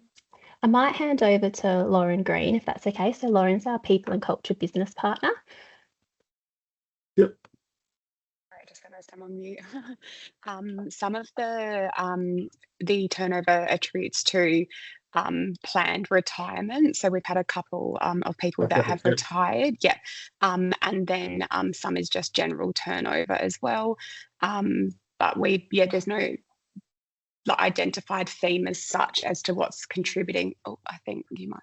Sorry, yeah, I could hear echo. As to what's contributing to the increase, but some of that is due to planned retirement. Yeah, and the average filter rate's gone up to 68, which on balance says sometimes that's good for your vacancy savings. So you make some savings over the year. So that's good for you, Justin, to make a bit of savings. But that's common these days to vacancy rates of around that sort of, or average time to fill, because these days it's by the time someone applies and comes from somewhere else, so it gives you some vacancy. So I thought it meets the requirements of that. So yeah, part of that was also seasonal impact with Christmas and New Year, and we had two management positions, and some GM roles I think it was just manager, which were hard to fill roles, which also contributed to the increase in the average time to fill. Yep. And just the last page 8, there's a table that's got strongly agree, neutral, no answer. Is there reasons why 22 was no answers across all those areas? Is it just people didn't want to answer those, or the well-being component? So they completed it, but they didn't answer it. Yeah. The well-being component is a voluntary section of our professional development plan. So the NA, they chose not to answer how they're feeling regarding their well-being in the workplace. Okay, that signifies certain things as well. So anyway, all right, no worries. Thanks, Roberto. Any builds on that, Peter? Nothing from me. Okay, David. No, I it was encouraging to see the turnover dropping, and I thought that survey was reasonable, although perhaps Roberto's comment that maybe it says something about the no answers. Are we also on this looking at this work health safety analytics, or is that a separate paper? It's all part of the same document, isn't it? It's the same. So 2 separate papers, but of the same report. Right. I'd assume we're not the Health and Safety Committee though, yeah? So we're not commenting on your frequency rates and that type of stuff? There was some commentary in October. So if there is comments, I'm happy to try and assist with an answer if you've got some. David, you want to kick off? Oh, it was, I'm actually trying to find it now, but thought the rates, the lost time injury days was that on the way up? I can't find it now. It's on page 4 of 10. 4 of 10. Okay. Yes. Yeah. So there has been an increase in the number of lost time days due to a recently approved psychological injury claim. I'm probably not comfortable to go into the detail of that in this forum. You shouldn't. But yeah, if you require anything else, I'm happy to do that in a confidential setting. So what we're saying is the number of incidences dropped, but the severity of the injury that we've got is higher in the one in particular is what we're saying there. Yeah, and if I can just add, when that particular claim was approved, it was backdated, which is what's significantly contributed to the lost time injury days. So they've sort of almost made it now like a historical claim, despite the fact that we've only been dealing with it recently. So that's still ongoing and expected to be on there for a while? Yeah. That's correct. Correct, yeah. So we're in a transition where the person has come back to work on a modified return to work arrangement, which is positive. Yeah. Just quickly, what because that was one thing have you put in place mitigations around that occurring again? I don't know what the incident is or whatever, but normally it's for them to approve it, they normally have to see that there's actually been some sort of psychological injury in the workplace, that actually whatever that occurred, that you've mitigated that so it won't occur again for someone else. Yeah, so we have our psychosocial risk procedure that's in place. We've been doing a lot of work as well through our inductions to ensure that our managers are skilled to understand what psychosocial risk is and how that applies in the workforce. All of our HSRs undertake a specific return to work, people at work training through return to work around psychosocial risk, as do people managers, and staff are all inducted on psychosocial risk. We've been doing programs around psychosocial risk in our cultural development planning as well. And we have a gap analysis that was performed by local government risk services last year in relation to psychosocial risk. How long does it go back? You said it's backdated, so is it 12 months, 24 months? September 2024. Okay.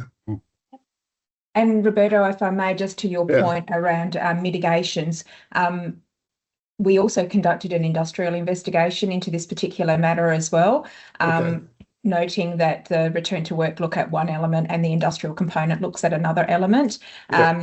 Just to understand what were issues, and what we didn't find was any misconduct on behalf of employees of the organisation, but certainly some things that people managers in particular could improve upon. So those are being implemented.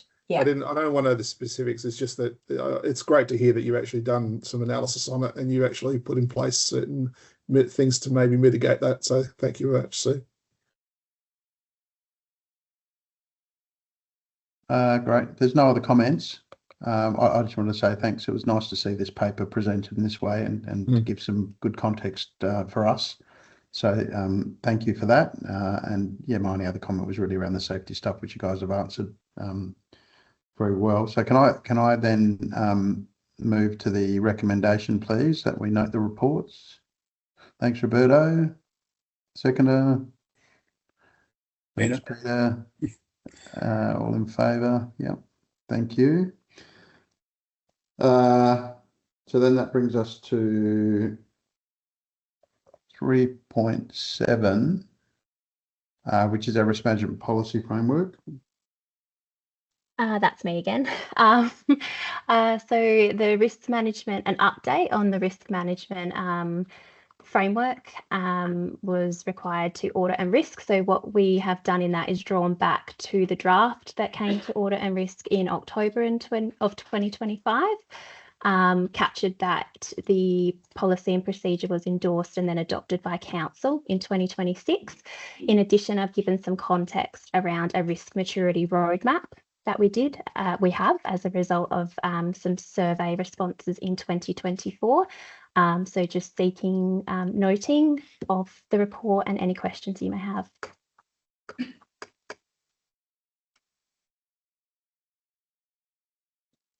Thank you. Anybody got any questions on this one? I'm happy to kick off a few things. Thanks. And I'm sorry, I'm the new kid on the block, so I haven't been involved with the history of the build up of this.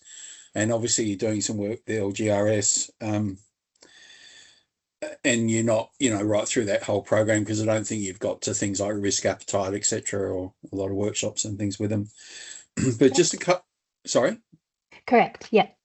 So just a couple of things. I have to declare that I come off the back of doing a lot of risk management work. So I've worked with about 70 organisations on building their risk frameworks and running risk workshops. So I'm not advertising here because I don't want to do it with Whyalla because I can't. But I'm just saying I come from the context of I get it and I know what's happening. But there's just a couple of things I would suggest you could do to improve the risk framework. Just two things. On page 15 of 38, which I think is page 195 of our papers, talks about risk ratings, and good practice. I'll call it best practice, but good practice in rating risk these days would be 3 levels of risk. So you've got inherent and residual risk, inherent being before controls, residual after controls and treatment plans. Everyone is pretty much doing 3 levels, which is inherent risk before controls, current risk after current controls, and a target risk being after treatment plans. That's consistent with the whole of government guidelines within state government. Most organisations I'm dealing with are assessing those 3 levels. And it's a very useful tool when it comes to then aligning with a risk appetite level as well. So I'm suggesting you might want to look at that. I don't know how advanced you are with actually analysing your risks, your strategic risks, but that third level being a target risk after treatment plans is a better way to assess your risk, and you can see the trends better in terms of the value of the treatment plan. So that's one point. The other thing that I wanted to raise with you is the actual risk matrix we're using, which is on page 38, which is right at the end. If I can find it now.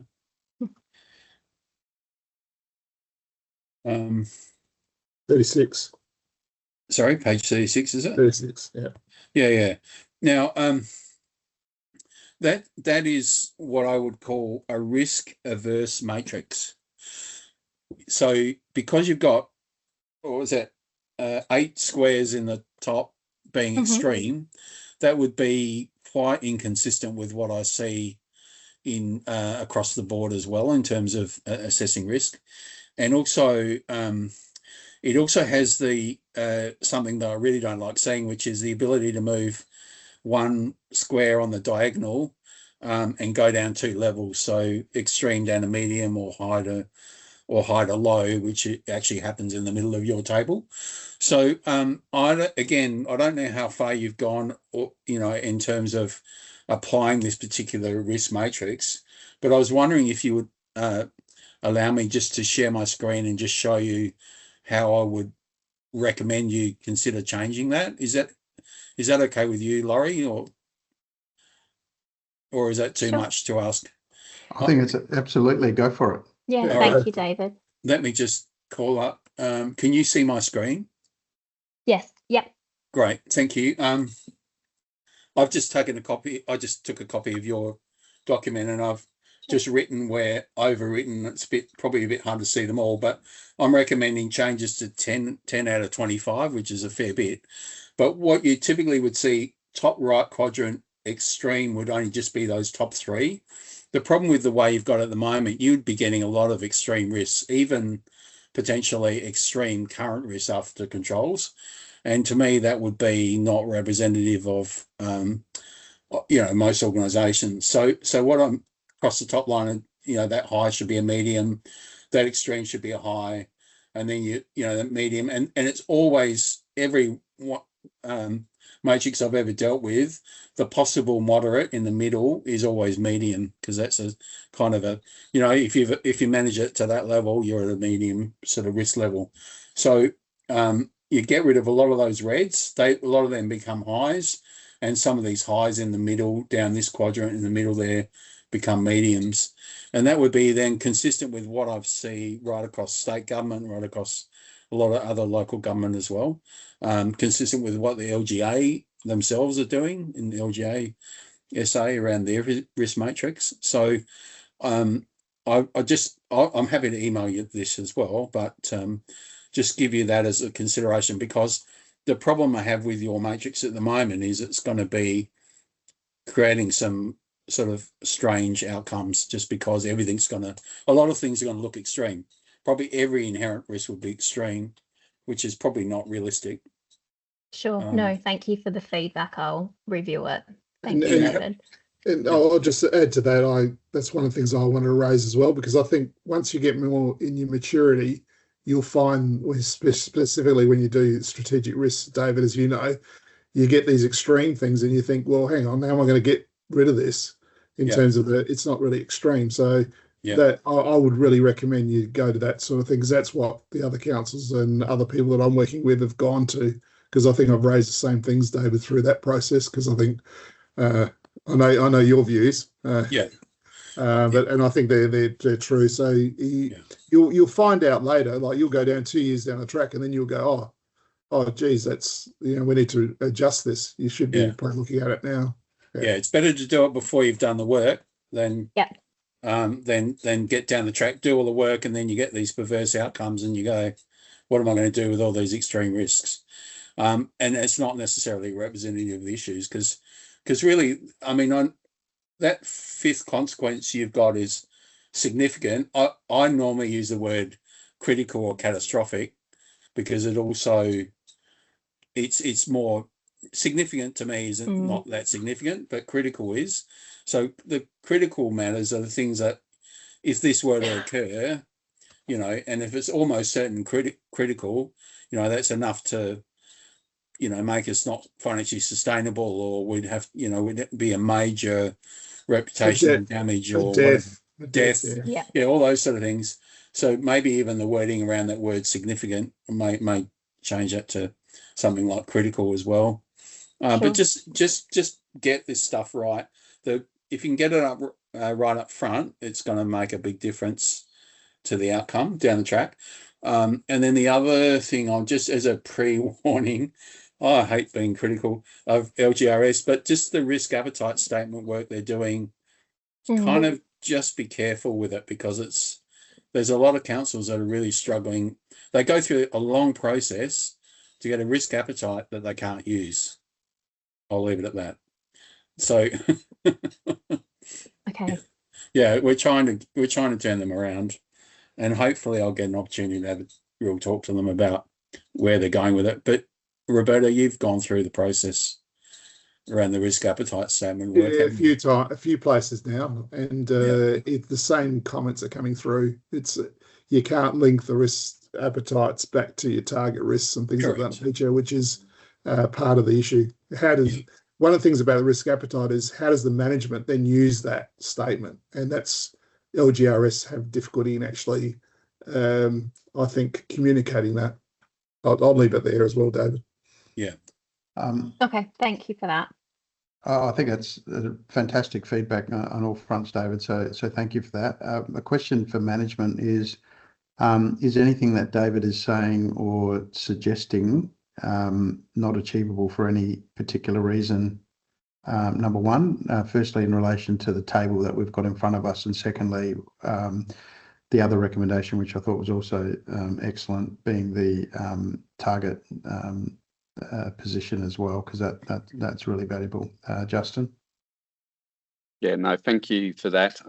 I also wanted to say that is very helpful. I think when you go to risk people and ask them for information or advice on risk, it tends to be biased or skewed. So really appreciate that feedback. And so no, all of that feedback we will take on board and factor into our framework and our methodology. And I can't see any reasons or red flags with us being able to do that. Thank you. I'm happy to email this document back to you. Just to you, Justin, or who? Yeah, that's fine. Just email it to me and then I'll circulate it to the rest of the team. Yep. Yeah, and I'll just give you those comments around those 3 levels of risk and perhaps suggesting changing the consequent level from significant to something critical. But yeah, no, otherwise, yeah, that's just sort of some important things to get right, I think. I'll stop sharing. Thanks, David. Great build.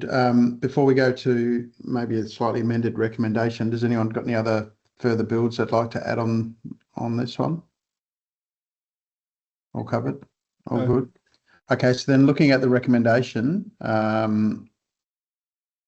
we're probably support it with the amendments as recommended or something like that.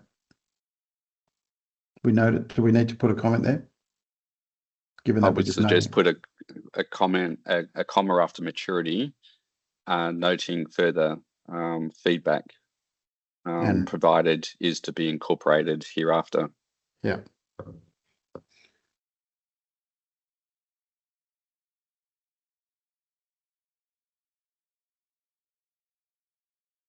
Sorry, Justin, what was that last part?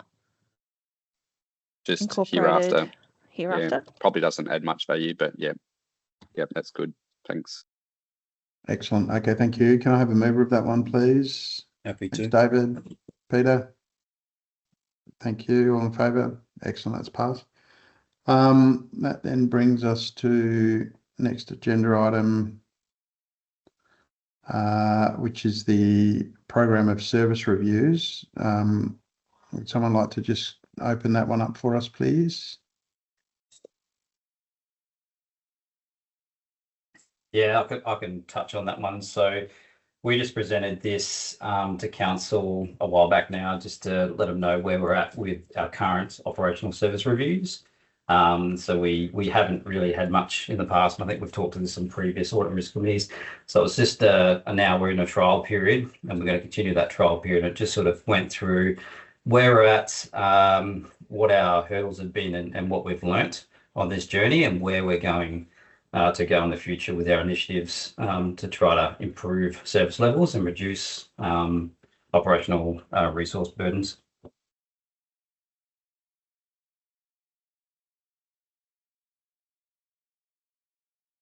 Thank you for that. I'll just open it up. David, you got, while you're hot, do you want to continue? Yeah, sure. Look, there's some trial things that you're obviously going through with this, and I'm assuming this will be something that you'll work through maybe with Peter Smith. But when you're doing these service reviews, I presume you're doing all the work around, is it required? Is it legislatively required? Is it just an expectation of the community? But also, do you do the analysis of, are we best placed to deliver it internally versus, co-sourced or outsourced as well? Outsource some of these services. Yep. Is that kind of where you're heading with this? Yeah. Through the chair, yes, that's what we do with service reviews more broadly in terms of methodology.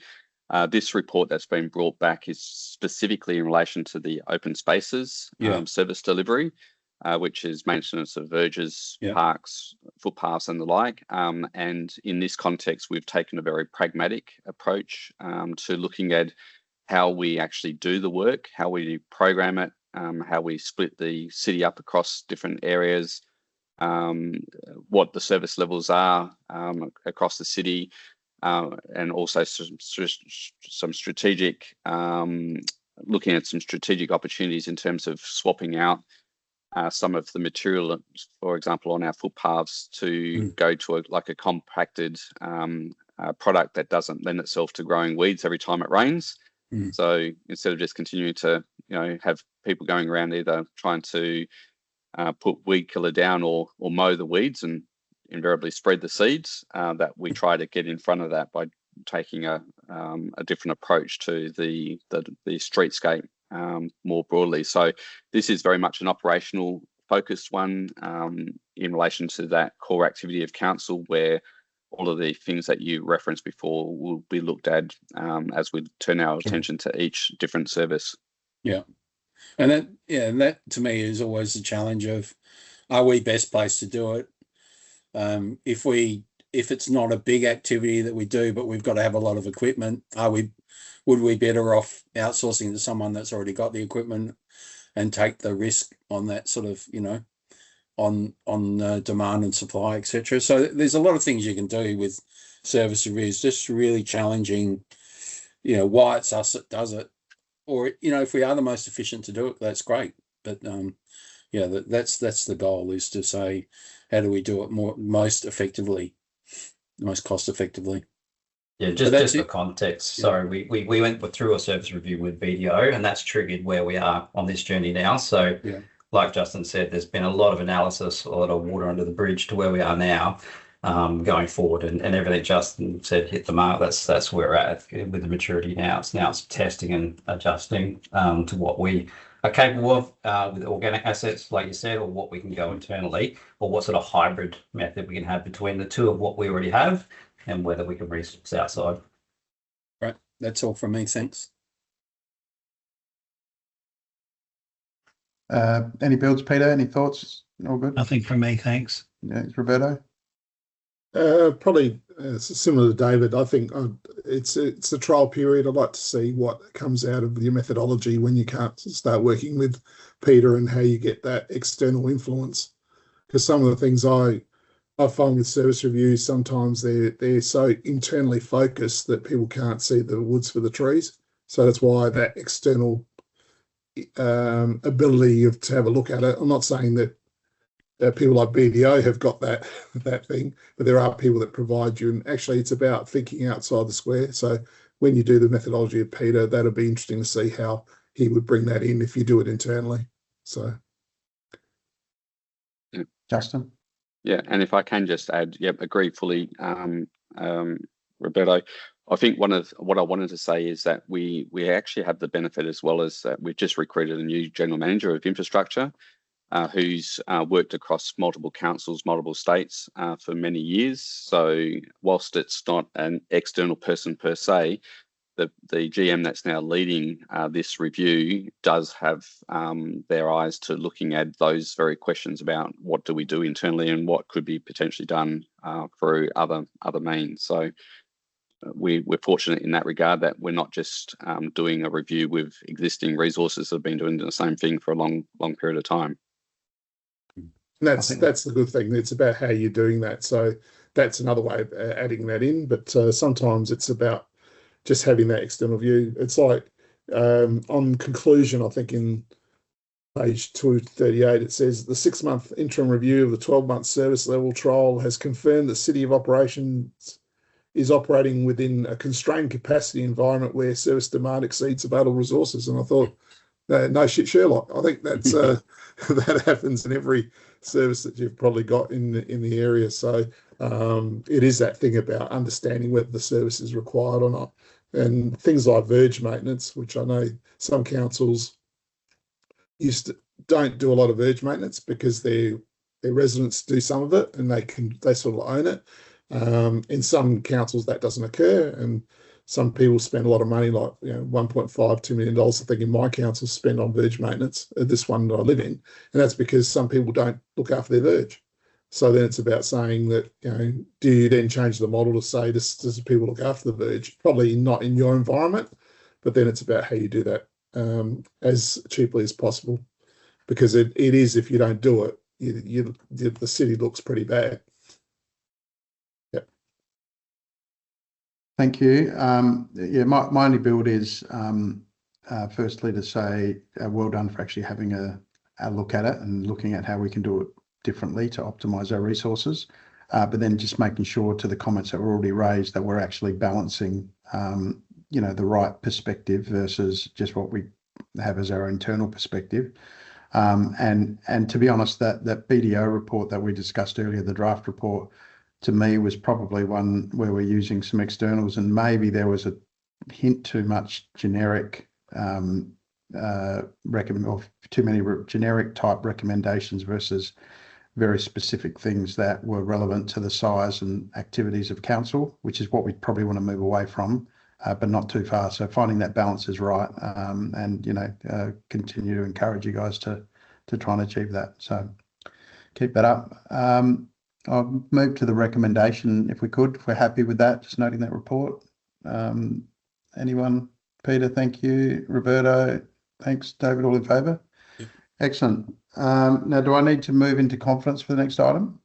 Yes, you do. And we'll just need to ask those people that are not listed to vacate the meeting as well, Laurie. Okay. So if we can do that, and then thank you, Roberto. Move into conference, and Peter second that. All in favour? We're in conference.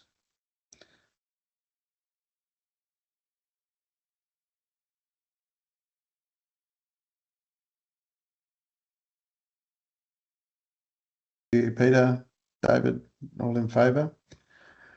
That one is also passed, which brings us to item 5. We have no motions with notice. 6, we have none without notice. And then we've got the date that we'd organise for our next meeting, which we discussed earlier, which then brings our meeting to a close. I'm sorry we run a little bit over, but thanks everyone for your time and for the content of the meeting.